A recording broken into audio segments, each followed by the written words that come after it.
días a todos, mi nombre es Sergio Caicedo. Desde el día de hoy les voy a hablar de concepto de bombeo electroconductible no comprendido cabalmente. La expresión en inglés sería ESP misconception. Entonces, primero de todo, Merlimar va a hacer una breve presentación de quiénes somos y me va a hacer una breve introducción de mi currículum. Claro que sí. Muchísimas gracias, Sergio. Bueno, para quienes no nos conocen, nosotros somos UPC Global, expertos en levantamiento artificial. Somos una empresa con más de 20 años de experiencia y pues nuestro propósito principal es aportar soluciones en temas de consultorías y también apoyo en todo lo que tiene que ver con soluciones estratégicas en levantamiento artificial y optimización de producción por medio de software, hardware, capacitaciones, como parte pues de ese conjunto de servicios y productos que tenemos para ofrecer en la industria petrolera. Nos enfocamos principalmente a satisfacer las necesidades de nuestros clientes con soluciones integrales que podemos desarrollar en todo este ámbito, contando además con alianzas exclusivas muy importantes que nos permiten pues garantizar un servicio de alta calidad apalancado también con los especialistas en cada área. Y pues nuestro objetivo principal o nuestra visión es consolidarnos como líderes en este mercado, tanto a nivel de Latinoamérica como a nivel mundial. Las personas que ya algunos de nuestros clientes nos acompañan acá el día de hoy y pues parte de lo que hacemos es poder brindar esas soluciones integrales a todos ustedes. Adelante. Como les comenté, tenemos 20 años en la industria petrolera.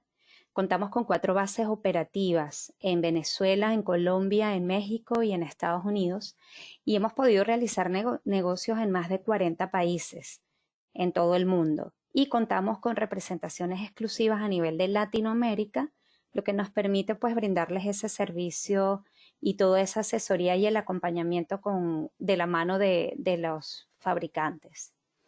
¿Qué podemos brindarles en cuanto a los servicios? Adquisición de información en campo, específicamente todo lo que tiene que ver con la parte de Ecometer, también el estudio, evaluación o análisis y optimización y elaboración de planes de producción. Realizamos capacitaciones especializadas en formato online o presencial y contamos con una academia online que se llama UPC Academy, UPC Academy. Y tenemos también los servicios de telemetría y automatización. Además de ello, les mostramos acá cuáles son los clientes o las personas con las que hemos realizado acuerdos y hemos brindado servicio. Adelante, Sergio. Hablando de capacitaciones, dentro de poco viene un curso de electrosumergible para los que estén interesados. Bueno. Sí, señor, ya les vamos a compartir esa info también. Aquí podemos mostrarles algunos de nuestros clientes principales, clientes a nivel mundial, empresas operadoras mayormente, y también, pues, como les comentaba al inicio, alianzas exclusivas que tenemos con las empresas que pueden ver allí. Así que, bueno, para nosotros es un gran gusto poder estar con ustedes el día de hoy y darles a conocer, pues, también todo lo que todo lo que podemos colaborar con ustedes en temas de levantamiento artificial y otros servicios y productos adicionales que tenemos allí. Adelante. Vamos a ver entonces el tema que traemos el día de hoy. Como dije, el tema era concepto de bombeo electroconductible no comprendido cabalmente. Exactamente. Vamos a hacer una breve introducción y vamos a ir directamente a las creencias frecuentemente utilizadas en el electrosumergible en una lista y iré una por una hablándolas y discutiendo. Y finalmente, conclusiones y recomendaciones. ¿Okay? Entonces, de manera introductoria, ¿por qué revisar nuestro concepto de electrosumergible? Pero a pesar de que hay tantas bombas, ves, es sorprendente que existen gran cantidad de conceptos de rollo que aún se tienen sobre estos equipos. Para ciertas condiciones, estos conceptos están bien, pero hay que revisarlos en detalle porque cualquier pequeño cambio puede hacer que eso que consideramos que ese concepto que es cierto, realmente no lo es por un detalle que hay que tener en cuenta. Basado en una idea errónea, puedo tener una sobreexpectativa y tomar una decisión de utilizar una bomba electrosonible y después cuando voy al campo me consigo con la red operacional y no puedo llegar a la producción objetivo que me planteé y además puede ser que no tenga una vida útil aceptable. A lo mejor llegué un poco menos, pero la vida de la electrosonible es muy corta, tengo muchos problemas. También puede suceder lo contrario, que tenga una idea de que no puedo utilizarla, descarte el sistema y después me entero de que hay otra compañía, otros colegas que están usándolo en condiciones similares y la cosa está funcionando. Y bueno, ¿qué pasó aquí? No? La decisión de empleado descartar puede estar basada en concepciones equivocadas o comunicaciones mal entendidas, problemas de comunicación entre los gerencia y los ingenieros. Hay que revisarlo. En esta presentación vamos a discutir unas pocas frases y creencias que se tienen para entender cabalmente cómo funcionan las bombas y no tener expectativas erróneas, sean o optimistas o pesimistas, o sea, para entender bien qué está pasando. Entonces vamos a empezar con la primera, vamos a empezar con los conceptos erróneos que hay. La B sencillamente tiene más capacidad que el balance se considera como una bomba más que maneja más caudal. Considerar la B sin entender que es la manera como trabaja la bomba, el motor, y no entender bien cómo su relación con el yacimiento puede terminar con no llegar a la producción objetivo o tener una vida útil aceptable. Tenemos que entender que las bombas las bombas electrosonibles son bombas centrífugas multietapas, cientos de etapas apiladas. Y la manera como median es proveyendo energía cinética que luego es transformada en presión. Las bombas de balancina BCP son bombas de desplazamiento positivo. Tienen su manera como trabajan con el fluido diferente. Y eso tenemos que comprender. Porque de allí vienen las fallas de que yo me funcionaba esto y ahora no me funciona. Eso es muy importante. Una selección de almacenamiento erróneo u operación apropiada de una bomba de alguno de los componentes, ya sea el motor, el protector, el separador de fondo, separador de gas de fondo, la bomba, el cable variador, implicará un desempeño por debajo del esperado y o una falla prematura del equipo. Entonces, no es sencillamente una bomba que da más caudal. Entender los requerimientos de potencia que impone la bomba centrífuga sobre el motor es muy importante y la manera como el motor funciona es muy relevante para el diseño, análisis y operación. Una vez que se instaló el equipo de electrosonible y está mal diseñado, es poco lo que podemos hacer para optimizar su operación. Estamos muy restringidos, va a ser muy difícil. No le pidan al de operaciones, que debe ser un problema de diseño. ¿Okay? Una bomba y motor no seccionado implica un mayor consumo de potencia eléctrica y por ende de costo de producción para lograr la misma o menor tasa de producción. Muy importante. La principal consecuencia de desconocimiento de cómo funciona la vez son las siguientes. Bombas, yo he visto casos de bombas con una capacidad excesiva de manejo de fluido, pero insuficiente ganancial de presión, no tiene suficiente etapas. Bombas con capacidad excesiva de presión, tengo muchas etapas, pero no tengo la capacidad de manejo del caudal. Tengo un motor sobre o subdimensionado en potencia, una bomba bien seleccionada, eso lo he visto pasar. Tengo una selección inadecuada de protectores, a pesar de motor y bomba están bien, pero el protector no estaba bien seleccionado. Un cable seleccionado solo por el amperaje sin consideración de la temperatura de fondo y el ambiente, si es corrosivo o no. Configuración del transformador elevador inapropiada, hay cosas que se pueden hacer arriba también. ¿Qué otra idea errónea hay? Estamos monitoreando las variables importantes del equipo. Mucho cuidado con esto. Cuando no se entiende en detalle cómo funcionan las componentes de un sistema B y la manera que está interrelacionado, se tienen como consecuencia de conocer las variables críticas o valores límites. Se puede estar poniendo atención al parámetro equivocado. Por ejemplo, no estoy monitoreando la presión de entrada. Realmente nos interesa la sumergencia, no la presión de entrada. La presión de entrada no asegura sumergencia. ¿Y por qué? Porque si tengo una presión angular de casing alta, tener una presión alta no asegura que tienes líquido. Caudal el líquido en superficie, tengo 1000 barriles y la bomba es para 1000. Sí, pero resulta que a condiciones de la bomba, sobre todo en APIs altos, el factor volumétrico puede ser bastante alto. Si tienes 1000 arriba, podría tener abajo 1200, 1300 o 1400, dependiendo. Y además hay que sumarle el agua, petróleo, agua y gas que está pasando por la bomba. Entonces, cuidado con esto de que estoy trabajando, estoy monitoreando el cada vez está bien y estoy trabajando en rango. Eso no es el parámetro exacto que queremos ver si estamos en rango. La reacción gas petróleo, monitoreando la reacción gas petróleo en el separador y no, señor, lo que tenemos que monitorear es el porcentaje de gas libre en la bomba, no la relación gas petróleo. Y de eso voy a hablar más adelante. La bomba, otro concepto, statement, ¿cómo se dice? Aseveraciones que la bomba procede a su capacidad de frecuencia de operación. Por ejemplo, una falsa creencia es que si yo instalo una modelo de una vez que maneja 5000 barriles a 60 Hz, el pozo, si el pozo está operando 60 Hz, entonces estamos produciendo 5000 barriles. Eso no es cierto. Observen que las bombas BESS, los fabricantes nos dan los catálogos. Este catálogo muestra que la bomba puede producir, por cierto, entre 0 y 8000 barriles, va a depender de cuál es el energía que yo tenga. Una cosa es el rango factible y otra es el rango recomendado. ¿Ok?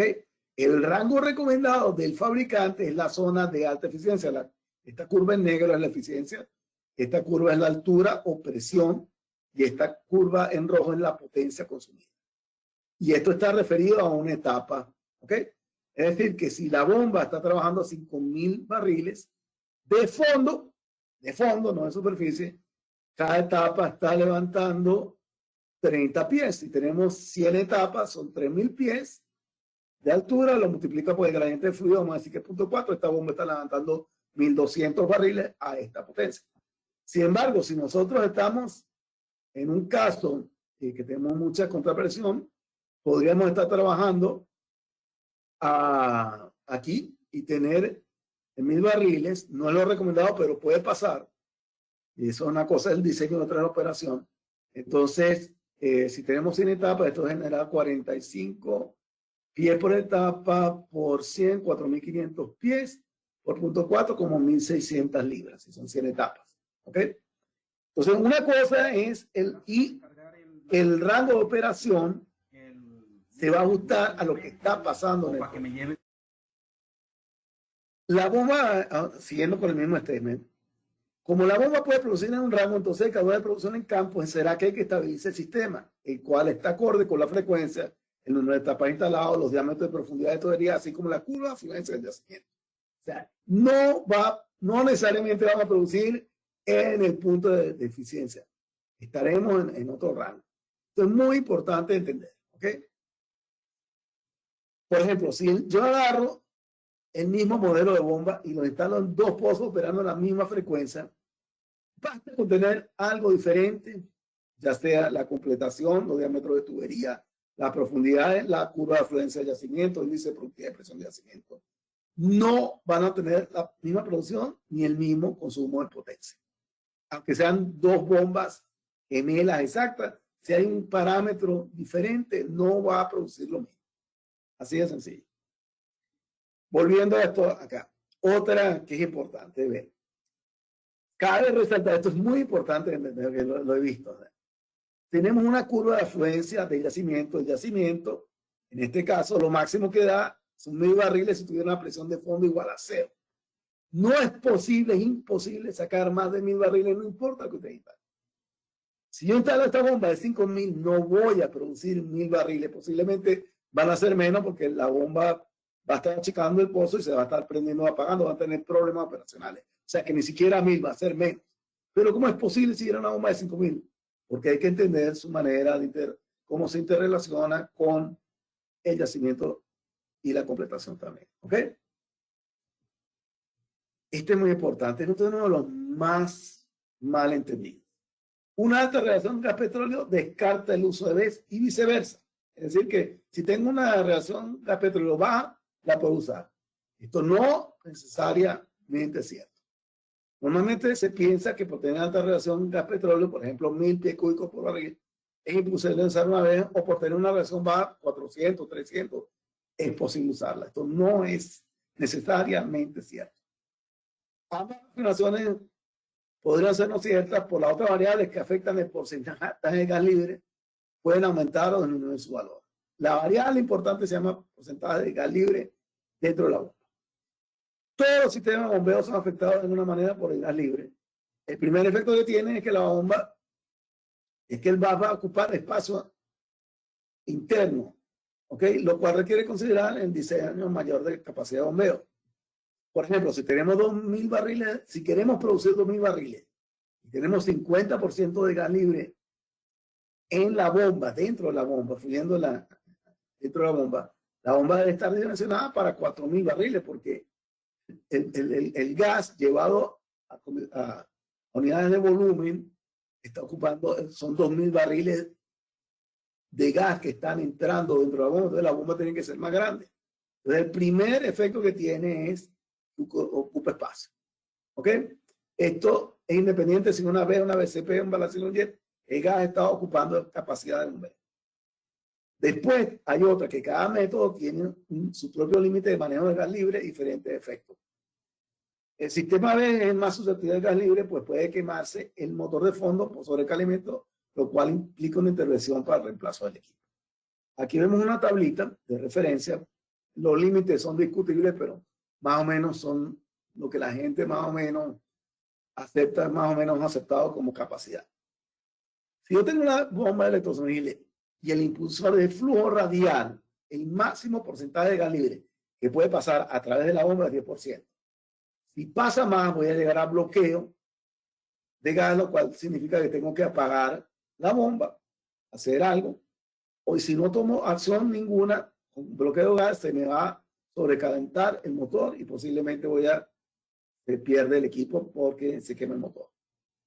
Si es una electrosumergible y impulsores de flujo mixto, tenemos que saber el modelo de impulsor que tenemos y qué tipo de impulsor tenemos. Si es de flujo mixto, que se llama, podríamos llegar a un máximo de 20%. Si excedemos a esto, tenemos bloqueo de gas, el mismo problema. Si ponemos una electrosumergible y le colocamos un manejador de gas, podemos llegar a un nivel más grande.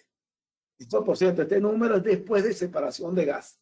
Esto es la cantidad de gas que entró a la bomba después de separación. ¿Ok? Es lo que realmente manejó. Y es diferente este número a la eficiencia de separación. El manejador de gas puede llegar hasta 40%. Si no pasa esto, tengo bloqueo por gas, también, si me excedo de esto. Hay unas nuevas que se llaman impulsor de flujo axial, pueden llegar hasta 70%.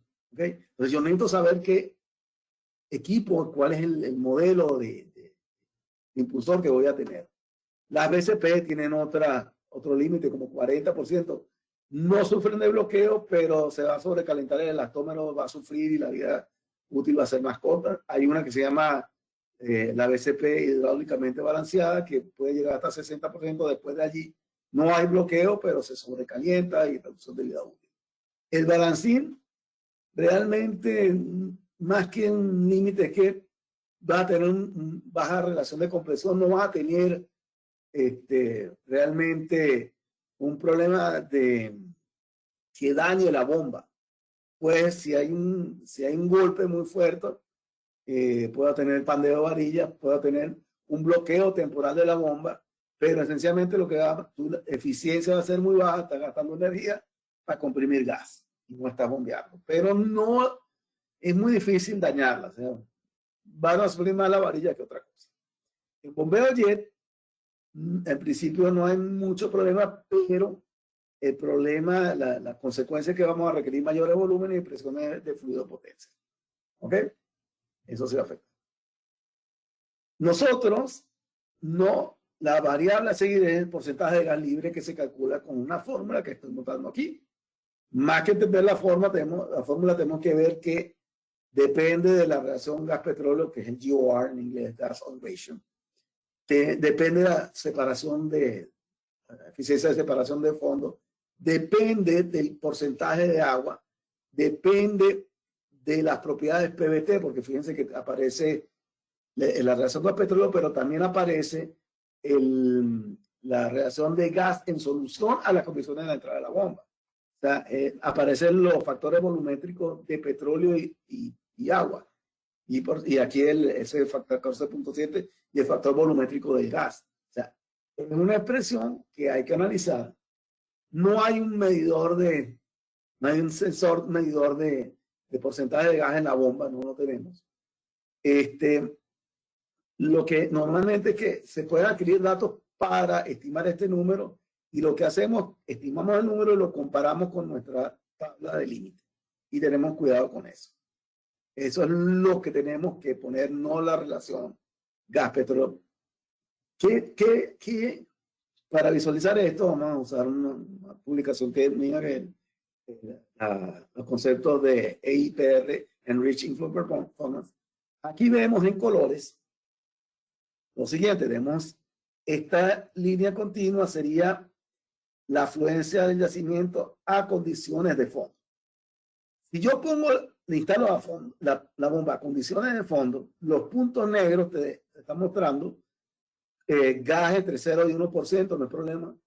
El punto azul claro es 10%.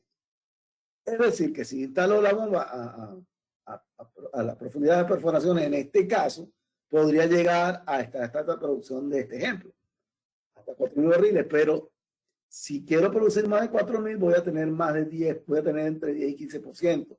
Si voy a producir 6.000 barriles, para este caso voy a tener aproximadamente 20%. Si quiero producir 7.000 barriles a esa profundidad, pues tengo como cerca del 30%. Ahora, si yo la coloco a otra profundidad, por ejemplo, esta línea punteada, es si la bomba está a 6.000 pies, es decir, 4.000 pies más por encima de las perforaciones. Observen que al solo prender la bomba con muy poco gas, ya tengo por lo menos 10% de gas. Y a 3.000 barriles ya tengo 20%. Se me complica la situación, es decir, dos cosas, observaciones.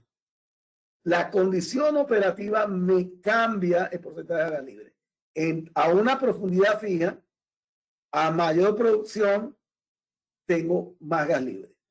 Para la misma producción, pero diferentes profundidades, entre más profundo yo vaya, menos gas tengo. Por eso es que yo trato de poner la bomba lo más abajo que pueda para evitarme un problema de gas libre. Aquí puse un ejemplo conceptual donde la bomba está por debajo de las perforaciones. Ustedes se dan cuenta que la pongo por debajo de las perforaciones. La separación de gas es muy eficiente y realmente tengo como 5% de gas libre cuando en otras condiciones tengo muchísimo más gas. Ahí están las escalas de color. El moradito es como 50%. Entonces, sabiendo la condición, yo puedo decir qué tipo de etapa puedo poner o no. Si puse una etapa de que solo maneja 10%, pues no puedo acceder a esta profundidad, no puedo producir más de 3.500. Si la puse a 6.000 pies, 4.000 pies por encima de las perforaciones, apenas prenda la bomba se va a bloquear. Entonces es importante entender que el gas, la relación gas-petróleo es una de las variables, son 5. Si se dan cuenta aquí es la relación gas-petróleo, el gas en solución, la presión y temperatura de entrada, la eficiencia de separación y el porcentaje de agua. O sea, son bastantes variables que me afectan. No solamente la relación gas-petróleo. La relación gas-petróleo es una de las 5 variables. Por eso es que no necesariamente es cierto. Veamos otro concepto de reunión. Ya tenemos suficiente experiencia de campo y podemos concluir y tomar decisiones definitivas. Cuidado con eso. Normalmente las experiencias que se tienen son con completaciones y equipos estándar. Normalmente la mayor parte de las instalaciones. Es decir, un motor de inducción de fondo, una bomba centrífuga multietapa. Normalmente axial o mixto no se usan las otras son extrañas, no son las estándar. Cable por afuera de tubería, ¿cómo se llama? Anexado con los flejes, flejado la tubería por afuera, sin empacadura de fondo y la vez instalada sobre las perforaciones. Eso es lo que se llama completación estándar. Y posiblemente la mayor parte de las experiencias son con eso. Entonces, Pero si yo cambio algo de eso, entonces los resultados pueden ser diferentes, ya sea mejores o peores. Pero tengan cuidado con las lecciones aprendidas porque tienen que saber a qué condiciones tienen, con qué completación de equipos son sus lecciones aprendidas de campo. Esta completación estándar se instala con el equipo workover y siguiendo un procedimiento de chequeo de cable durante toda la instalación. Esto implica un costo, un tiempo y costo de intervención y equipos. Entonces, por eso tienes que tener en cuenta tu lección aprendida bajo qué condiciones.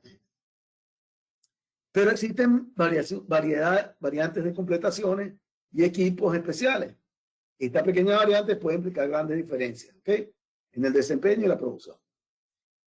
Por ejemplo, el uso de la empacadura de fondo. En el Medio Oriente hay una zona que tiene mucho HOS y por razones de integridad y de seguridad por un gas muy tóxico, entonces obligan a usar empacadura de fondo.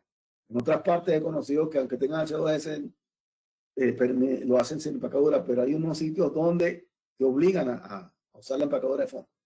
Al tener una empacadura de fondo que debo poner, esto agrava el problema de gas libre o requerirá una tubería especial para sacar el gas. Porque no puedo separar, si pongo una empacadura abajo, no puedo separar el gas porque el gas no tiene para dónde escapar. A menos que le ponga una tubería especial para que no toque el casing y tengo una tubería, un pozo dual, una tubería maneja el gas separado y otra la bomba, ¿no? Pero eso implica que la bomba tiene que ser más pequeña, que el casing tiene que ser más grande, etcétera, etcétera. Un pequeño detalle ya te cambia todo. Bajar la bomba por debajo de las perforaciones para mejorar la separación de gas, me mejora el gas, pero me agrava el problema. Tengo que poner una camisa, camisar la bomba para que obligar al gas, el líquido a bajar y enfriar el motor. Entonces, arreglé un problema, pero creé otro. Tengo la bomba más abajo, el cable es más largo, la temperatura es más alta, tengo que poner la camisa, etcétera, etcétera.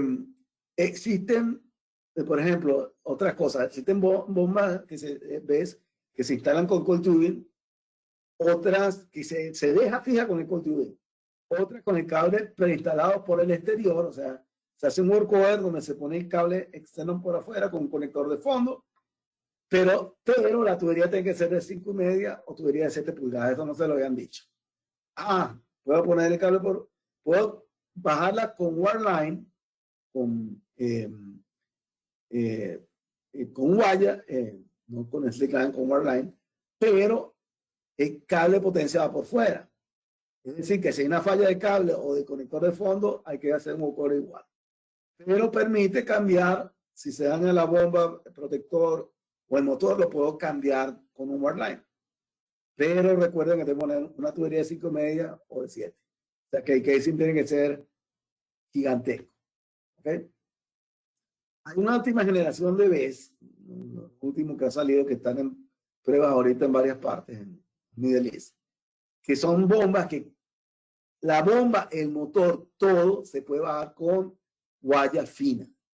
Imagínense una bomba y motor y todo de este tamaño. Se baja con guaya fina. Pueden tener la completación en flujo natural, tubería y con empacador. Y puedes bajar esto y el cable de potencia es el mismo slickline. Su cable de potencia hace de slickline. ¿Qué problema de detalle tiene? Cuidado, porque la que cabe en la tubería de 2/3 octavos, creo que el máximo maneja 400, 300. La que cabe en 12 octavos, máximo 600. La de 3,5 creo como 1,200. La de 4,5 creo que 3,000. ¿Ok? Sin embargo, estas bombas trabajan a 120 Hz, o sea que van a 7,200 RPM, por lo que requiero que no tenga sólido porque la erosión se la va a comer. Es una bomba muy pequeña y vamos a tener erosiones altas por la altísima velocidad que trabaja.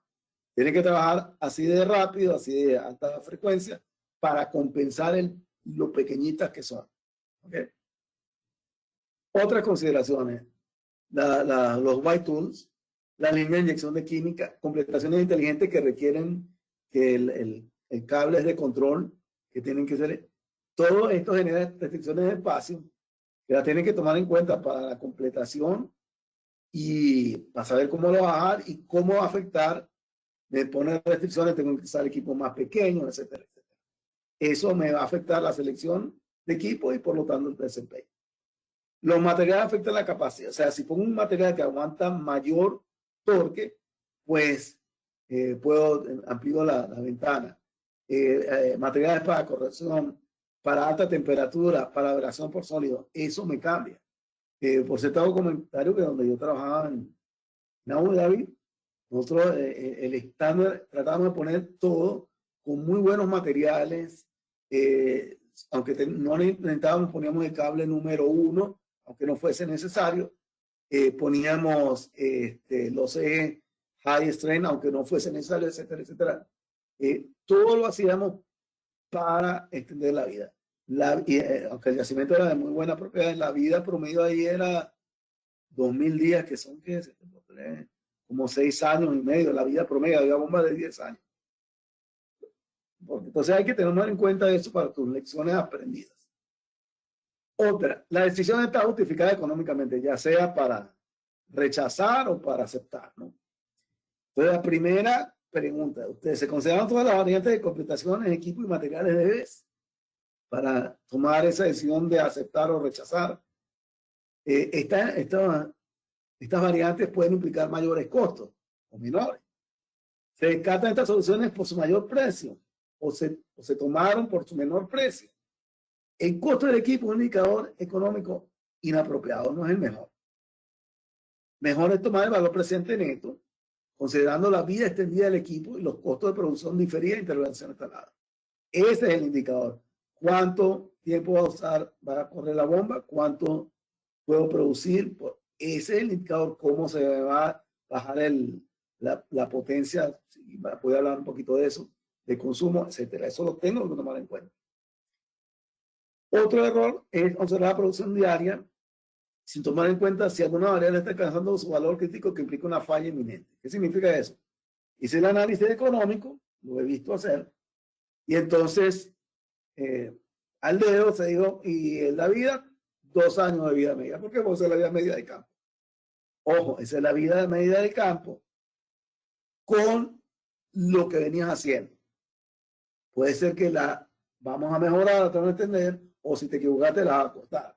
Entonces, cuidado cuando hagan los análisis económicos, particularmente, no solo de producción, sino con la vida media, la logística y la potencia de consumo, que es un costo energético, que puede ser considerable.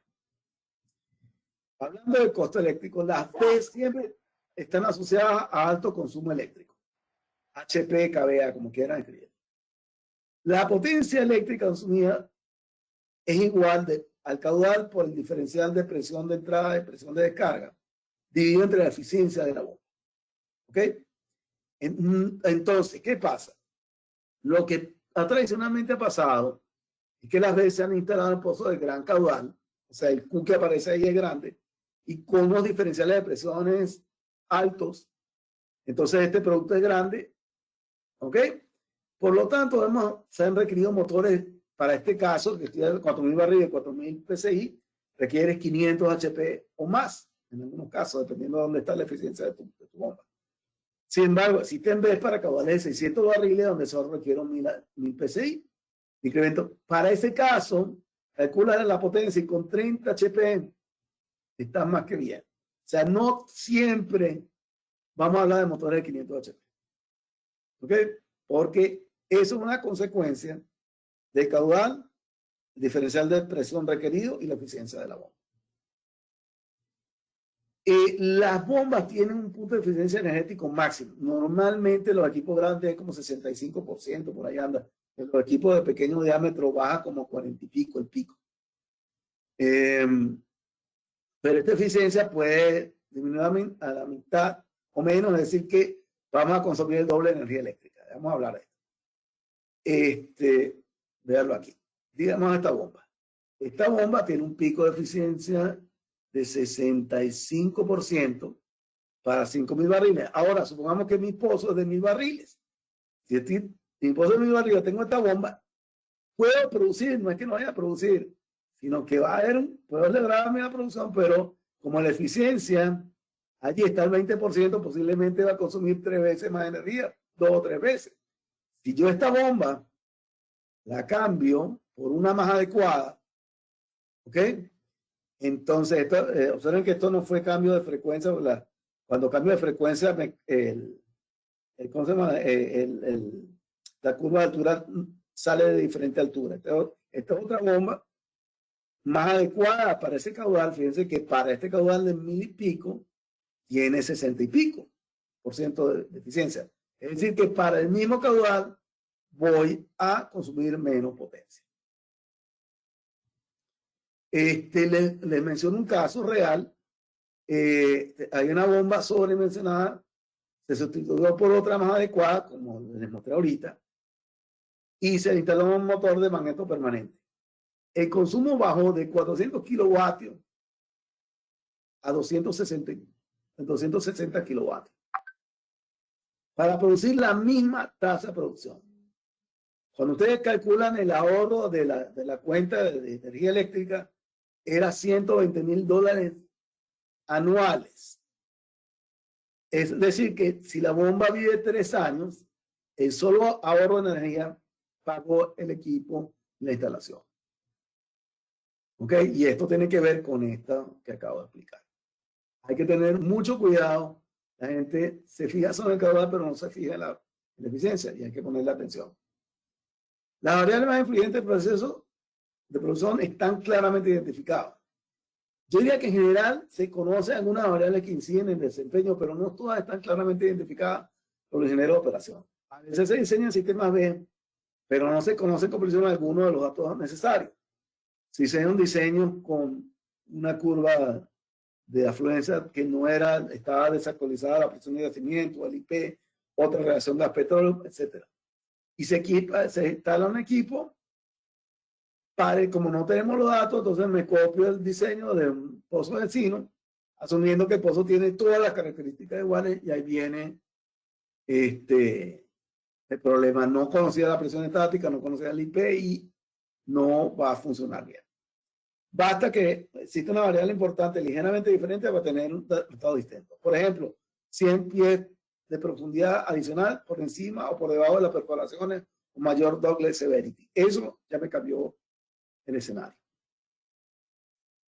Normalmente se asume que si cambiamos balancín o BCP a bombero de producción, necesariamente producimos más sin considerar los parámetros que restringen cada metro.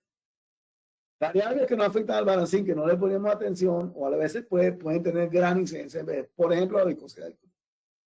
A veces se utiliza un equipo que está disponible en el almacén, ya sea la bomba, el protector del motor, el cable o el equipo completo, sin saber si es adecuado para el pozo. Por ejemplo, lo que acabamos de ver anteriormente, era un modelo de bomba que no era adecuado para el caudal que teníamos.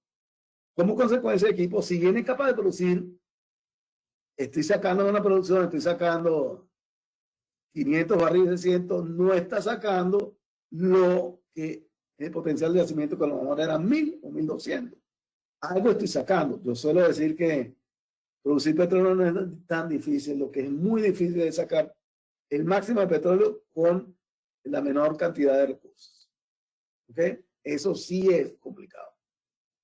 Si no estamos sacando el potencial de yacimiento y posiblemente estamos trabajando a eficiencia, entonces tengo un consumo de energía innecesario, más alto del requerido, y posiblemente una vida útil más corta. Las correcciones por alta viscosidad son sencillas. Las bombas centrífugas no son apropiadas para la producción de crudo viscoso, pues las pérdidas por presión alta viscosidad se hacen notoriamente altas.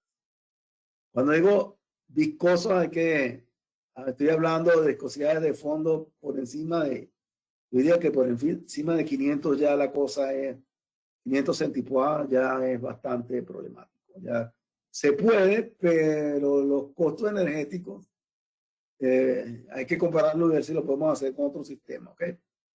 Sin embargo, en algunos pozos, debido a las profundidades y el alto caudal de yacimiento, solo AVE es capaz de mejorar la producción asociada y no queda otra opción que utilizar este método y afrontar los retos asociados. Es importante poder cuantificar el efecto de viscosidad con factores de corrección definidos y precisos para hacer la selección y financiamiento de bombas, motores cabe de los variadores de frecuencia. Si eso no está bien amarrado, entonces, si las correcciones son muy altas, vamos a tener equipos sobredimensionados que te incrementan los costos, y si son muy bajas, va a estar subdimensionado y no vas a poder alcanzar la producción objetiva. Las correcciones del Instituto Hidráulico, que son una de las más usadas para una etapa, no aplican, ya que a pesar de que el crudo al pasar a través de las etapas, la temperatura va incrementando, por lo que la viscosidad va disminuyendo y cambia notoriamente. Es decir, el comportamiento de la primera etapa y la última son muy diferentes. Por lo tanto, el programa de diseño y instalación debería hacer las diferentes correcciones a través de la bomba. Y lo mejor sería inclusive hacer un diseño de taper pumps, es decir, usar un modelo de etapa, las primeras 20 etapas un modelo, las siguientes 50 otro modelo y posiblemente las últimas 50 otros. O sea, hay que ser inteligente en esto, no es una cosa sencilla. Poner una misma bomba usando una viscosidad promedio es hacer las cosas extremadamente sencillas y lejos de la sobresimplificadas y lejos de la realidad. El monitoreo consiste de adquirir y monitorear variables. O sea, la mayor parte de los sistemas de monitoreo son conseguidos con un sistema de adquiere datos y con alarmas que utilizan valores de los sensores. Es decir, tengo un sensor de presión de entrada, le pongo una alarma a 500 libras y sencillamente estoy midiendo esa variable. Cuando baje de ahí, prendo la alarma y cuando suba la pongo bien. Eso es un monitoreo muy básico. Pueden ver hay una grabación de monitoreo en sistemas en vez de otro webinar que di. Ahí hablé más en detalle de esto. Un monitoreo más completo y avanzado se puede hacer al incluir las especificaciones de la bomba y motor de sucelo conjuntamente con los cálculos relativamente sencillos. Las alarmas deberían usar valores dinámicos esperados de diseño y simulación actualizados con valores de campo. Es decir, debería ser una alarma inteligente, no una alarma que yo setee. Si la presión es menor de tanto, pues no una alarma, no, debería ser una alarma más inteligente. Igual con la corriente, debería ser una alarma que calculase y se actualizase dependiendo de la frecuencia. ¿Okay? Actualmente, en la mayoría de los casos, el ingeniero debe procesar los datos crudos. Eso lo vi hacer en un sistema que era sorprendente porque tenían muchos sensores y muchos de ellos tenían la presión de entrada, descarga, temperatura de motor, temperatura de entrada, corriente, tenían todo y estaba monitoreado, el sistema funcionando, pero era el ingeniero que tenía que partirse la cabeza analizando online y interpretar eso online sin ninguna ayuda inteligente. Hacer predicciones de fallas mientras auditar operaciones en condiciones de escasez de gasto de equipo es parte del monitoreo, así como también lo es incluir el desempeño del yacimiento. No solo es ver presión de entrada y presión de descarga, temperatura de motores, es mucho más que esto. Entonces, eso es, cuando dicen, no, estamos haciendo un monitoreo de los pozos, bueno, a lo mejor lo que está haciendo es ploteando los datos del sensor y más nada. Prácticas operacionales de otros métodos son aplicadas. Como lo dije anterior, las bombas de balancín y USP son bombas de desplazamiento positivo, mientras que las bombas B son centrífugas. En la bomba de desplazamiento positivo, el caudal bombeado es poco sensible a presión de descarga, mientras que las centrífugas son altamente sensibles, como la ves. Por lo tanto, si yo me pongo a aumentar la presión de descarga de la línea, la electrosonía va a haber un cambio en el caudal. Y la PCP y bombeo mecánico van a haber poco cambio. Por rotación de personas con amplia experiencia de un método como balanceo SP pueden estar dando sus primeros pasos con BES. Esta situación tiene como consecuencia que se tiende a aplicar prácticas de otro método a veces, donde se presentarán otros fenómenos y posiblemente generen problemas operacionales. Por ejemplo, un pump of controller que se usa en bombeo mecánico, balancing, no es recomendado para ver, porque no puedo estar apagando y prendiendo el pozo con frecuencia, porque eso me va a disminuir notoriamente la vida del equipo, la contaminación del aceite de protector y la fatiga en los ejes de la bomba. El retrasante inmediato del equipo después de interrupción puede hacerse sin problema en balancín, posiblemente puede romper en eje la B, lo más probable. Por eso es que es importante no solo saber de B, sino de otros métodos para poder entender y explicar porque una práctica apropiada en otro método no debe realizarse en vez y viceversa. Conclusiones y recomendaciones, que es un sumario ya de todo para culminar ya. El conocer en detalle el principio de funcionamiento de cada uno de los componentes de una vez es el primer paso para entender el comportamiento de los pozos actualmente operando con este método, así como para identificar pozos potenciales donde su aplicación es factible y apropiada.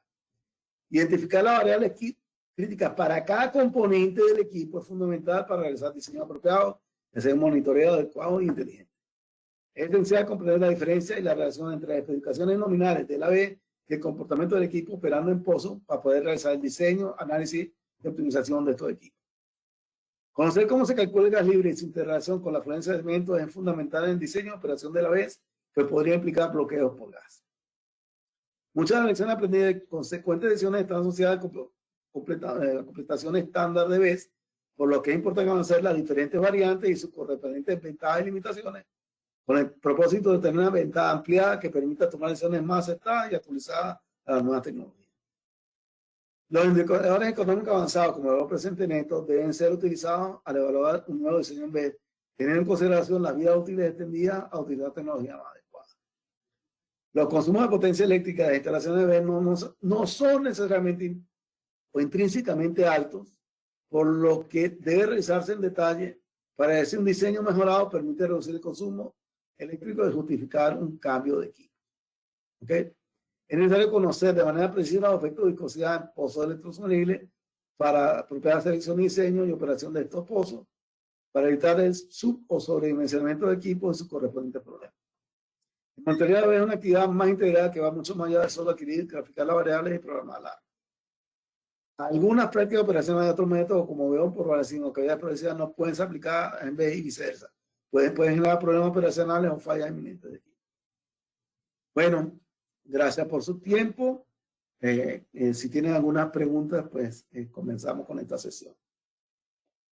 Muchísimas gracias, Sergio, por todas estas explicaciones tan importantes que nos has realizado.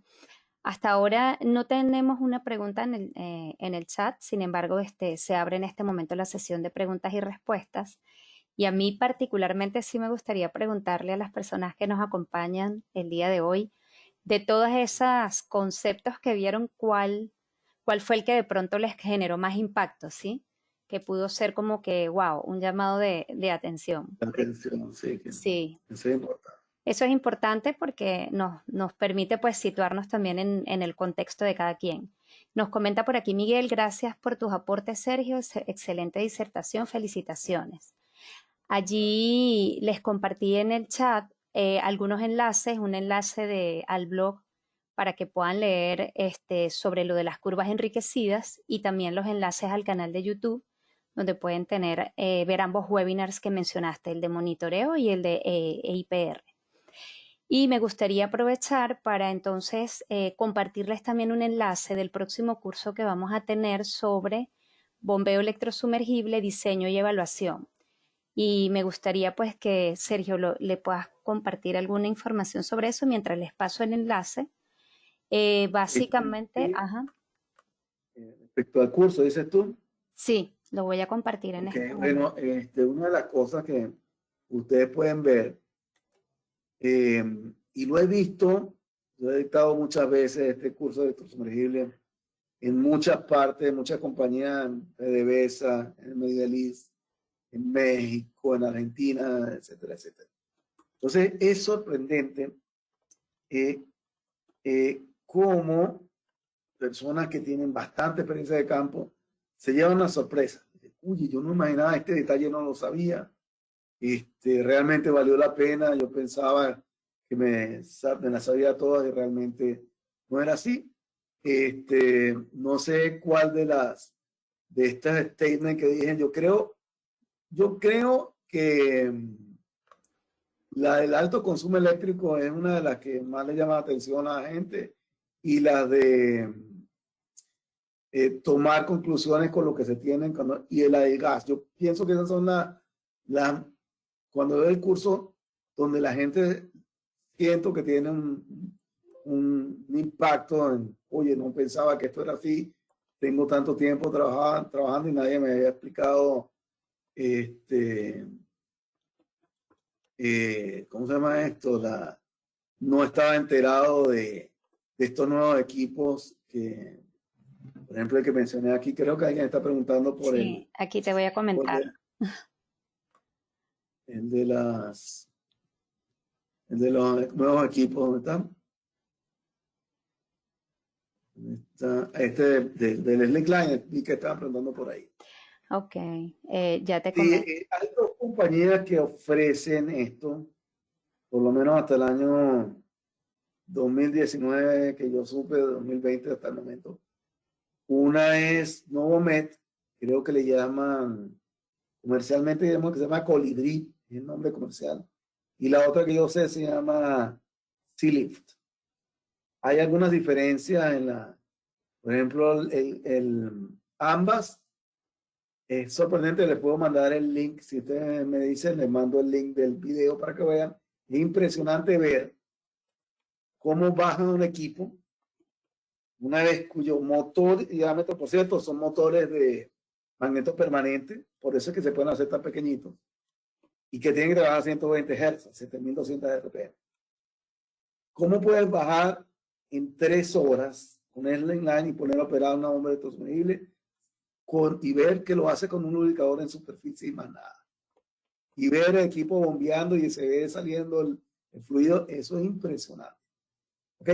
Ahora, estos equipos tienen, así como hay que saber que existen, también es importante explicar que también en su ventana de aplicación, porque así como puede hacerlo, fíjate que los caudales máximos que puede manejar son muy bajitos, pero tienen ciertas aplicaciones. ¿Ok? Lo puede usar como equipo de respaldo. Tienen una vez normal, te falló y mientras te traes el workload y todo eso, pones tu pozo a producir.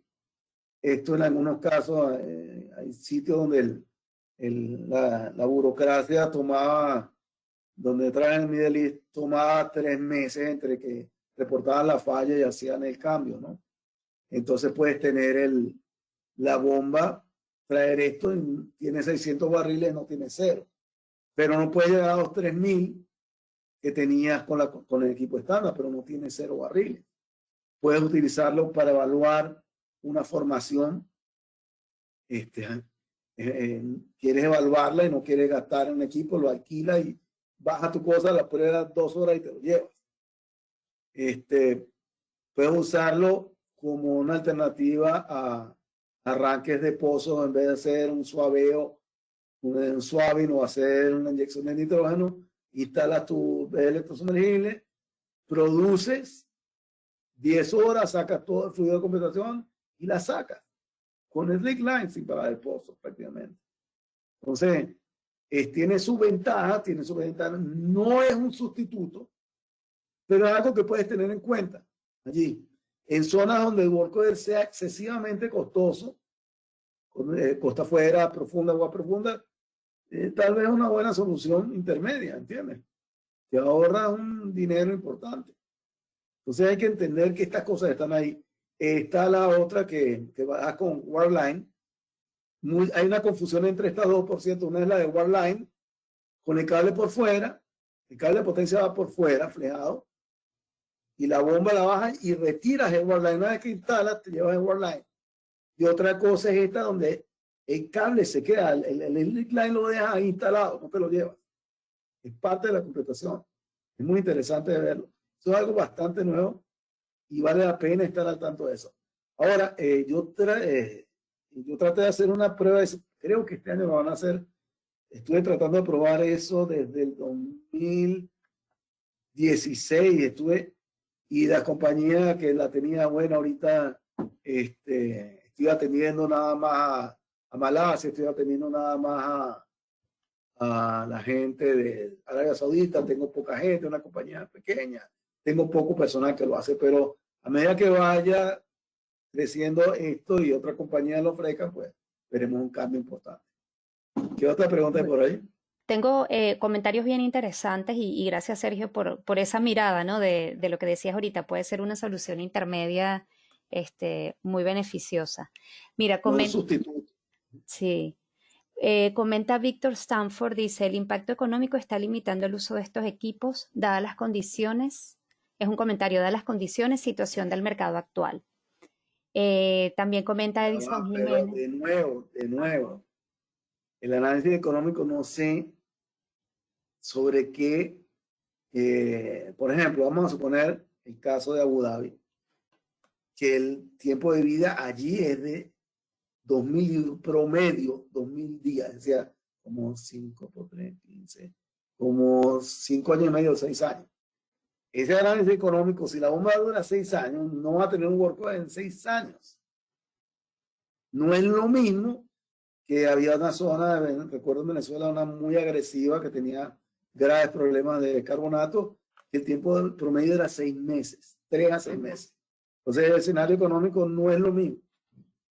Va a depender de tu corte de agua, de tu caudal. O sea, hay que tener cuidado con esas afirmaciones porque hay que saber cuál fue el precio que pusiste, cuál fue el tiempo de vida, cuál fue el costo del taladro. O sea, lo que puede ser en una zona cierto, como él dice, no, a mí no me da porque tal vez en tu campo el costo de taladro es excesivamente alto de costa afuera, pero a lo mejor en un pozo que no es muy profundo, que puede hacerlo con un taladro pequeño, o en tierra, 3 días de workover máximo, con esta, entonces te cambia el escenario. Entonces hay que tener mucho cuidado, creo que, de las experiencias, porque inclusive la experiencia del análisis económico tiene que ver con esto, o sea, bajo qué escenario es esta decisión que dice que no está justificada, bajo qué condiciones es eso.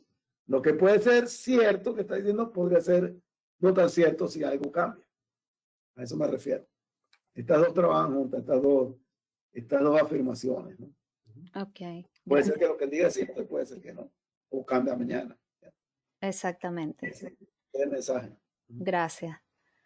Comenta Edison Jiménez, estimado Sergio, ¿cómo afectan las emulsiones en la eficiencia de una vez? Las emulsiones afectan por viscosidad. No la afecta, la densidad lo va a afectar un poco, pero no mucho, pero la viscosidad de la emulsión es lo que es determinante. Si tú no has medido viscosidad de emulsión, no sabes lo que está pasando. Yo tengo un paper por ahí, lo digo, pero te puedo decir, mira, hasta 50 centipoints es la variación de la curva de catálogo es pequeña, 5% si acaso, 10 como mucho, mucho. A 200 centipoints ya la cosa ya va como 25% menos. ¿Ok? A 500 centipoints ya están por la mitad o menos de lo que dice el catálogo en caudal. En caudal ya va por la mitad. Si la bomba decía que era de 1000 barriles, ya su capacidad es decir, esta curva vamos a ir para atrás. Si la tengo. ¿Dónde está? ¿Dónde está esta curva? Si la bomba decía que era así, por cierto, cuando tiene viscosidad, esto, o sea, digamos que esta era la curva con agua y la otra, aunque no es el caso, pero esto podría ser la curva en caudal, pero realmente, déjame hacer un dibujo bien. Pero en realidad esta eficiencia te va a hacer una cosa extraña. Esta viscosidad baja, la eficiencia, la curva de altura se comporta así, la de potencia sube y la de eficiencia baja. Pero, y eso para 500 centipods llega como a la mitad, una cosa así. Para 1200, que yo la hice en laboratorio, era la cuarta parte de capacidad de manejo de caudal. Pero entonces, ¿de qué sabe la viscosidad de tu emulsión a condiciones de fondo? Esa es la pregunta que yo te hago para decirte qué tanto te va a afectar. ¿Ok? Y él la conoce, su viscosidad de fondo, de emulsión. ¿Sabes dónde está ocurriendo la emulsión? ¿Es antes de la bomba, dentro de la bomba o a la descarga de la bomba? Hay muchas interrogantes para poder decirte qué tanto te impacta. Y la viscosidad de tal emulsión. Ok, gracias, Sergio. Y comenta Miguel Ford, me llamó mucho la atención lo de los consumos eléctricos. Esto cambia las potencias de los motores. Esto quiere decir... Ah, sí, eso es, mira, esto es un caso real, muy reciente. La persona le dio una mentoría, no puedo decir dónde, porque tendré que pedir autorización para decirlo. Pero esto es esos números que están viendo ahí son certificados. Fue cómico porque los jefes no le creían, ni los expertos de 30 años no le creían, porque claro, venían haciendo lo mismo, no habían hecho un análisis.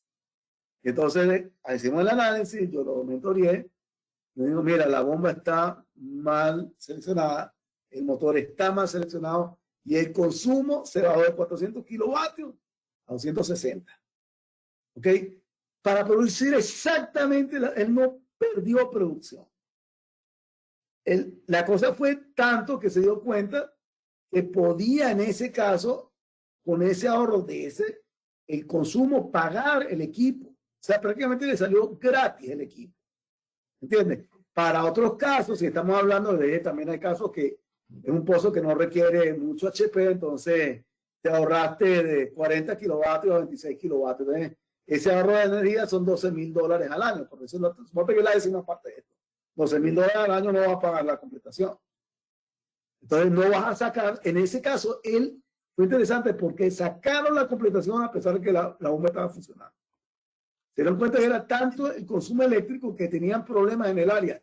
No había, era un caso muy interesante porque la energía eléctrica era generada ellos tenían un generador para el campo. El generador del campo estaba colapsado. No podían poner más, no podían instalar más bombas. Liberó tanta energía que le dio para instalar otra bomba más usando el mismo generador para el campo. Así de importante fue esto. Muy bueno, muy buen ejemplo, muy buen caso. Mira, un comentario más, comenta por aquí Denis Daza, en pozos completados con BESS que cumplen con el mínimo de sumergencia requerido, ¿por qué se presentan en algunos casos bacheos permanentes o cambios en la tasa de producción? Ya va, que tengo que estar seguro si me está asegurando. Voy a ir a esa lámina y él necesita, yo le voy a hacer una contrapregunta. ¿Dónde está aquí? Fíjate que ¿tú estás seguro que me estás hablando de sumergencia o de presión de entrada? ¿De qué estás hablando? Bueno, vamos a ver si Denis está. Tiene que responderme. Ok. Porque muchas veces están leyendo la presión de entrada. Te lo voy a poner muy gráfico. Tengo 1,000 libras de presión de entrada. Si la presión de cabezal en superficie es 0, y vamos a suponer que es un pozo de agua, 1,000 libras son 3, 4, son como 3,000 pies de agua. O sea, tienes una sumergencia de 3,000 pies de agua en un pozo que tenga 1,000 libras de presión de entrada. Y con presión de case en superficie 0. Si la presión de superficie es 1,000 libras, a las 1,000 libras de presión de entrada, significa que tiene sumergencia igual a 0. Entonces, de mi presión de entrada, proceso de presión de entrada, que no esté monitoreando presión de cabezal de casing, es bastante, no te asegura nada. Entonces puede ser que los bacheos que estés viendo pueden pasar varias cosas. Puede ser porque realmente tienes poca sumergencia y tú creías que tenías mucha, o por el problema que expliqué aquí. Vamos a poner de la curva de IPR. Vamos a suponer que la curva es esta que está aquí, que es esta que está aquí. ¿Ok?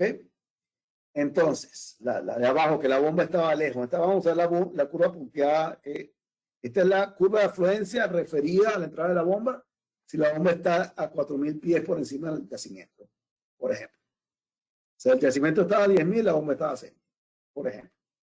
Observa que al cambiar el caudal, al aumentar el caudal, me viene más gas libre.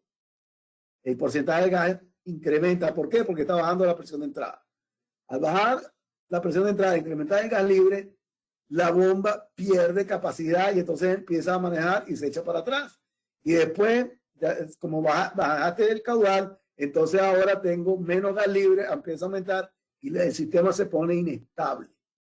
Esa es una. Segundo, también puede ser un problema si es un pozo horizontal, puedes tener esa inestabilidad puede ser debido a lo que llaman severe slogging, slogging severo, que es un problema asociado no a la bomba, sino un problema de flujo multifásico en un pozo horizontal.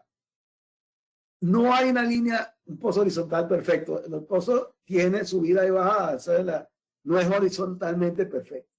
Eso hace que se acumulen tapones de gas.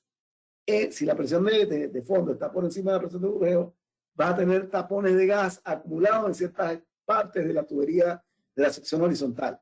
Y eso genera baches que se llaman tapones severos. Y entonces va a haber ese problema. ¿Ok? Otra razón puede ser que estás trabajando en la zona inestable de la bomba. Vamos a ver si veo una bomba inestable. Vamos a ver si la dejo por aquí. Vamos a ver. No es, esta bomba no es inestable, pero hay unas bombas cuyo comportamiento es plano. O sea, imagínate que esta línea azul, vamos a dibujarla acá. Imagínate que esta línea azul, vamos a ponerla. Vamos a ver esta que está aquí, vamos a ver si la puedo agarrar. Imagínate que esta línea azul fuese plana, fuese que la curva en altura dinámica fuese plana. Significa que para la misma presión, diferencial de presión, tienes dos caudales posibles. Y no te has dado cuenta, esa fue otra cosa que en la mentoría que descubrimos, que no se habían dado cuenta ni los ingenieros, ni los ingenieros de campo, de aplicación, ni los ingenieros de la contratistas, de la empresa de servicios de las contratistas que estaban trabajando en la zona inestable de la bomba. Y eso es un tópico que se explica muy bien en un curso de bombeo electrosonible que cubra todo. A veces los cursos típicos nada más agarran, te explican cómo se hace un diseño, la manera estándar en papel, y te pierdes más de la mitad de la historia como es debido. No hacen, nunca en los cursos dan análisis de equipo, ni de falla, ni qué está pasando, ni troubleshooting. Eso debe ser parte y nunca se da, porque normalmente los cursos de estándar gastan un día en propiedades PVT, otro día en afluencia, otro día en flujo multifásico, y te queda 2 días para hacer diseño electrosubmergible, hacer un diseño a mano y se acabó el curso. Mi curso es bastante más diferente que eso. Doy un breve repaso de un día de flujo multifásico, de afluencia y yacimiento, propiedades PVT en medio día creo que es máximo. Y después me dedico a hacer diseño, después me dedico a hacer diagnóstico, monitoreo, análisis, inclusive hablo algo de fallas. Entonces, para aquellos que quieran enterarse cómo son las cosas, yo les recomiendo y puedo darles, si quieren, les doy hasta referencia a un tercero para que les digan qué tal es mi curso. ¿Ok? Sí. Eso empieza el 3 de mayo, creo. Exactamente, Sí. 3 de mayo. Y va a ser modalidad online y también una de las cosas es que pues va a estar distribuido 4 horas diarias distribuidos en la mañana temprano y al final de la tarde, de manera que pues también es una opción, ¿no? Para poder tomar el curso e igual pues atender las actividades laborales. Sí.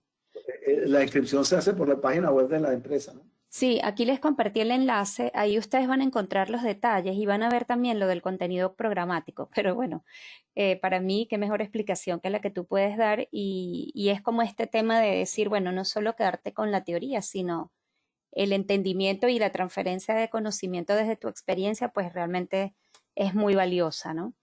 Aquí les comparto. De verdad que si quieren referencias externas de la calidad de las cosas, se las puedo hacer llegar, si tienen dudas.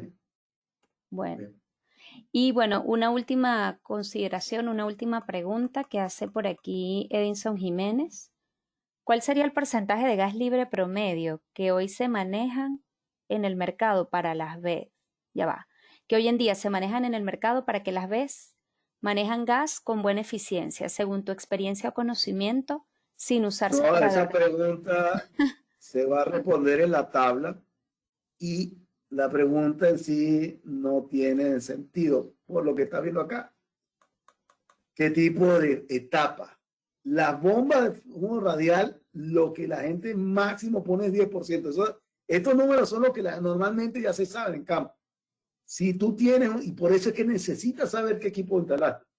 Yo voy a decir qué equipo, qué modelo de bomba, no sé qué modelo. ¿Cómo pretende que yo mago no soy? O sea, si yo no sé el modelo, no te puedo responder. Lo que sí te puedo decir es, si tu modelo es flujo radial, entonces tú me dices, ¿cuál es el modelo de la bomba? La bomba de la empresa tal de Baker, modelo GN 2100. Déjame ir al manual. Esta es una etapa de flujo radial. 10% máximo te puede manejar eso.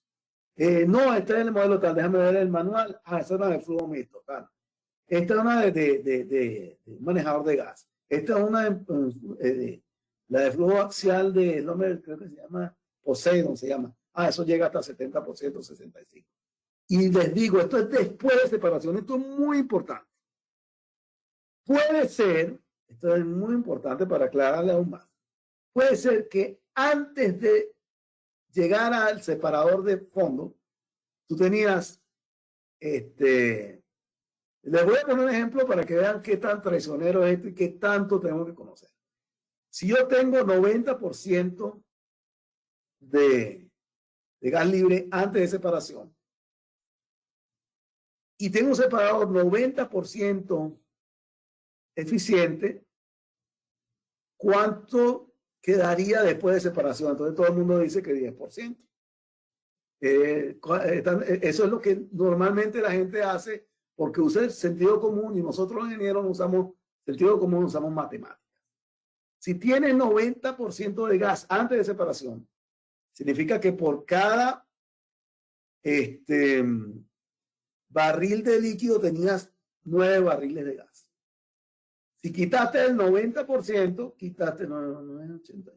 quitaste 8 barriles de gas, ¿de acuerdo?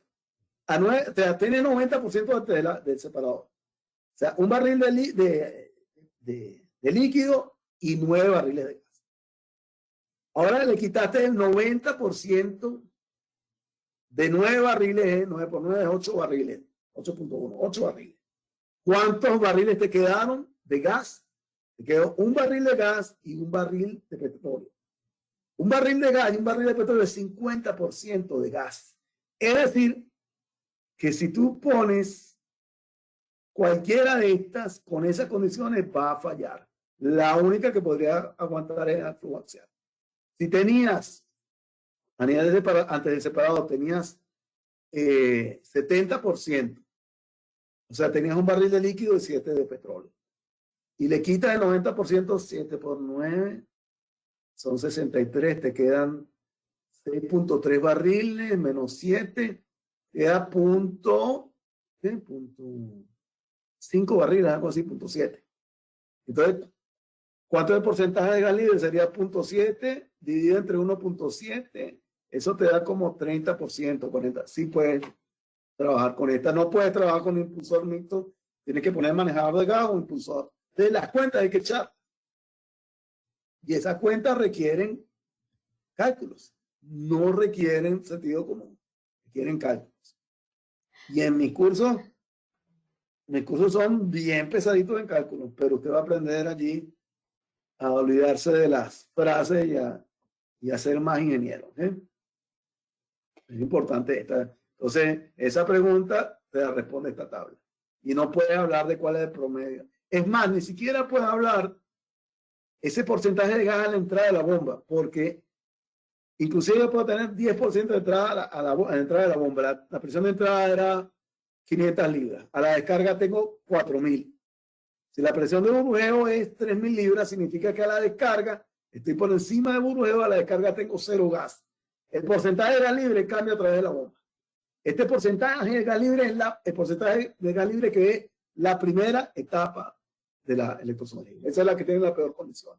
Igual pasa con cuando trabaja con fluidos de alta viscosidad. La que pasa más trabajo es la primera etapa. ¿Ok? Ok. Bueno, Espero aquí que haya respondido la respuesta. La la pregunta que me... pregunta.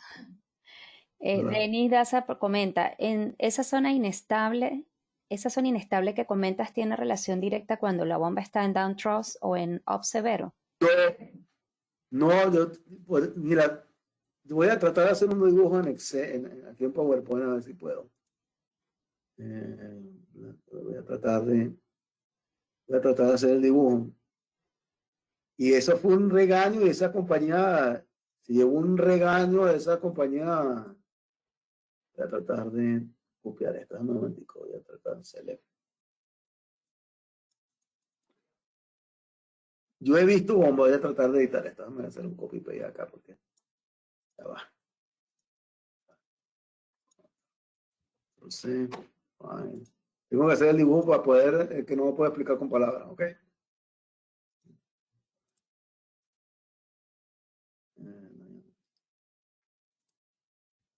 Voy a hacer un dibujo. Voy a... Déjame quitar esto de acá.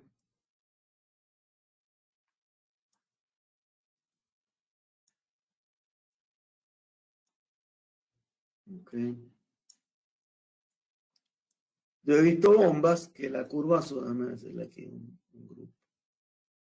Okay. Yo he visto bombas que hacen así. Suponte que la curva azul he visto, vamos a ponerla. Dios mío. ¿Dónde está? Yo he visto bombas que son así.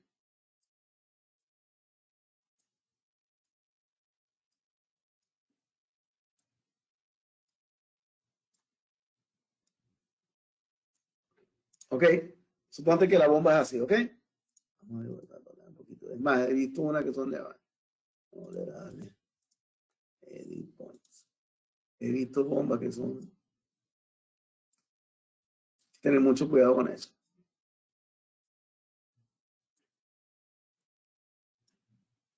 He visto bombas, digamos, que son planas acá. O sea, dentro del rango recomendado son planas. O sea, no está ni en downtown ni nada. Y la curva es plana. Esa bomba es un problema. ¿Ok? Si, vamos a ponerla, vamos a dibujar un mejor dibujo. Hacer un dibujo mejor que este. Voy a hacer inclusive hacer un dibujo mejor que este.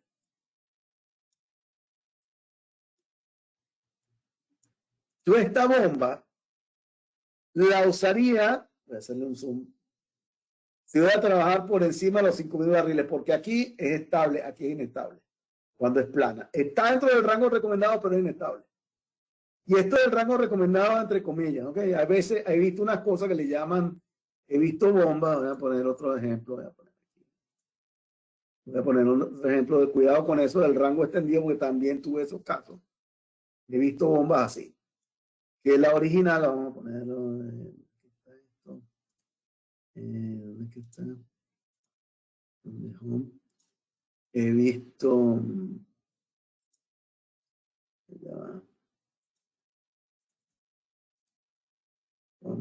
he visto bombas en transparencia.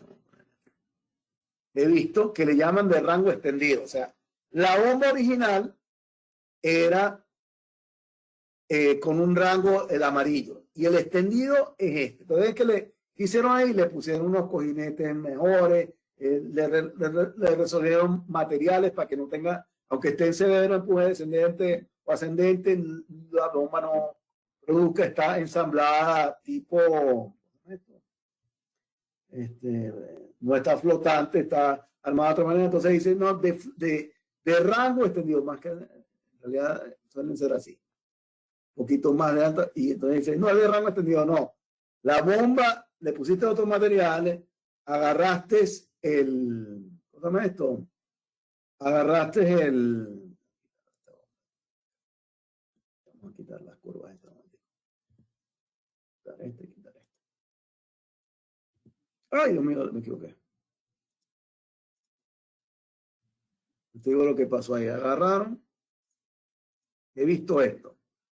Agarraron la bomba, le pusieron, la ensamblaron tipo compresión, le pusieron otros materiales, etcétera, etcétera, otros cojinetes, entonces sufre menos, tiene menos desgaste, pero todavía observen, aunque aguante, observen que la curva de eficiencia sigue siendo fuera del rango original. Fíjense que para el rango extendido, la curva, la bomba tiene muy baja eficiencia. En vez de tener 60, tiene 20. La misma bomba. Entonces, no, de rango extendido. ¿Qué significa eso? Que no va a sufrir tantos daños mecánicos como la original fuera de rango, pero no es que sea una maravilla. Eso está claro, es un punto importante. Okay. Espero que me hice explicar. Sí, gracias, Sergio. Mira, un último comentario, pregunta y con esto cerramos. Nos comenta, bueno, el nombre no lo identifico, Mark. ¿Cuál sería la mejor opción para optimizar un equipo BESS, como por ejemplo en base a caudal, corriente, porcentaje de gas o qué otro parámetro? En base a entender lo que está pasando, no sobresimplifiques para hacer un monitoreo. Esa es la primera recomendación. Hay que entender todo, hay que entender.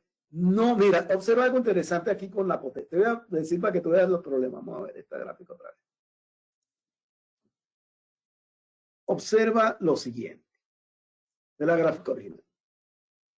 Esta bomba, si tú estás midiendo por corriente, obsérvate que la potencia consumida, que es la rojita, no cambia mucho entre el mejor sitio. No cambia mucho. Cambió de cuánto, de uno por etapa, de 1.6 a 1.4. Varió poco, 20%, 15%, no mucho. Porque caudal no va a cambiar mucho. ¿Sí? Pero en la eficiencia significa que tú vas a ver que el consumo de potencia baja un poquito. Y fíjate, por cierto, que eso va a depender de la curva, pero cuando está por encima también bajó, o sea que puede estar produciendo más y bajó el consumo, o sea que no interpreta esto, tiene que tener la bomba, o sea, bajar el consumo no necesariamente implica que está consumiendo menos, ¿se dan cuenta? Esta gráfica lo dice, no te guíes por eso, no te guíes por solo el caudal, porque el caudal es un caudal, el caudal está loco. Si el tipo de yacimiento no le importa dónde estás trabajando. ¿Ok? Él está viendo y quieren cumplir una meta de producción, pero no están viendo a largo plazo que el tiempo de vida se va a ver recortado, etcétera, etcétera. Entonces, tú tienes que cumplir varias condiciones. Tienes que estar trabajando en rango, en fondo. No me midas con los barriles de arriba. Tienes que saber cuánto petróleo, cuánto gas, cuánta agua está pasando a condiciones de fondo. Es decir, tienes que tomar el factor volumétrico del petróleo. La gente cree que el factor volumétrico, que el agua no es compresible, ciertamente. Por presión no cambia su tamaño, pero por temperatura sí, se dilata. Puede dilatarse 3%. Es decir, que si tienes 1000 barriles, abajo tienes 1030. Y depende de si la temperatura es muy alta, puede ser 50 barriles más. Si es crudo liviano, arriba tienes 1000 barriles, abajo puedes tener 1300. Entonces, cuidado con eso. ¿Cuánto tenías de gas de la bomba? Si tenías 20% de gas, significa que si arriba tenía 1000, observa lo siguiente, arriba tienes 1000 barriles de crudo, abajo tienes 1200, tienes que sumarle, vamos a suponer que no tienes agua, tienes 1200 más el 20% de 1200, que son como 200 y pico más. Tienes como 1400 barriles a la entrada de la bomba. Y tú dices, no, la bomba está dentro porque está hecha para mí. No, ojo, ojo con eso. No es fácil. Entonces, las medidas hay que tomarlas con cuidado. ¿Sí? Para poder hacerlo, tienes que entender muy bien cómo funciona la bomba. Y no es lo mismo analizar una BCP que una electrosumergible, un bombeo mecánico. Son cosas diferentes. Eso es muy importante entender. Espero que eso clarifique un poquito. Con que cree la duda es suficiente para que vaya a revisar y te des cuenta que hay muchas cosas que me dijeron por ahí que no son verdad o son parcialmente ciertas. Entonces, si tu API, si no tienes mucho gas en solución, si el factor volumétrico es pequeñito, 10%, y no tienes gas libre o tienes 90% de agua, pues te puedes fiar por el caudal de agua. Tiene 90% de agua, entonces tiene 1000 barriles de agua y 100 de petróleo. Bueno, abajo tiene 1050 de agua y 120 de petróleo. No es mucha la diferencia. Pero cuidado con eso. Si son crudos, ¿cómo es esto? De alto API, los factores volumétricos pueden ser muy altos. Yo he visto factores volumétricos de 2.1. Impresionante. Claro, son una API de 40 y pico, ¿no? Pero es sorprendente, te puede llevar sorpresas. Bueno, muchísimas gracias, Sergio, por esta extensiva explicación y clarificar, pues, para las personas que nos acompañaron muchas de esas inquietudes que fueron muy llamativas para ellos, Se más las que explican, surgieron. no solo se explican, se calculan en detalle. Como Exacto. ingenieros, nosotros debemos calcular, no solo entender, debemos calcular. Al pozo realmente no le importa quién es el gerente y el presidente de la compañía, le importa saber si el porcentaje libre es 20 o 25. No que si tengo poco o mucho, no. Número, 20 o 25, eso puede traer consecuencias y eso hay que aprender a hacerlo y entenderlo muy bien. Espero que, bueno, eso les anime a notarse en el curso, donde se van en muy en detalle todas estas cosas. La idea de esto es que crear la inquietud de que las cosas no son como yo creía que eran. Son ligeramente, son parcialmente ciertas que son las más peligrosas, ¿no? Así es. Bueno, entonces damos por terminado el webinar del día de hoy. También, pues allí les compartimos el enlace para que conozcan más de este taller y pueden contactarnos a sales@upcoglobal.com si desean conocer más información sobre este tema o sobre otras necesidades que ustedes tengan, pues con mucho gusto nuestro equipo les va a atender para poder pues brindarles la asesoría o aclarar las dudas que puedan tener. Y no nos queda más que Muchas gracias. agradecerles. Sí, señor. Muchas gracias por su tiempo. Espero que hayan disfrutado esto. Lo hago siempre con el mejor de los ánimos de difundir conocimiento. Así es, y así se recibe. Muchas gracias, Sergio, y gracias a todos los que nos acompañaron el día de hoy. Y bueno, que pasen excelente día y nos seguimos escuchando y viendo por esta vía. Hasta luego. Hasta luego, que pasen un muy buen día. Tengan muy buen día todos.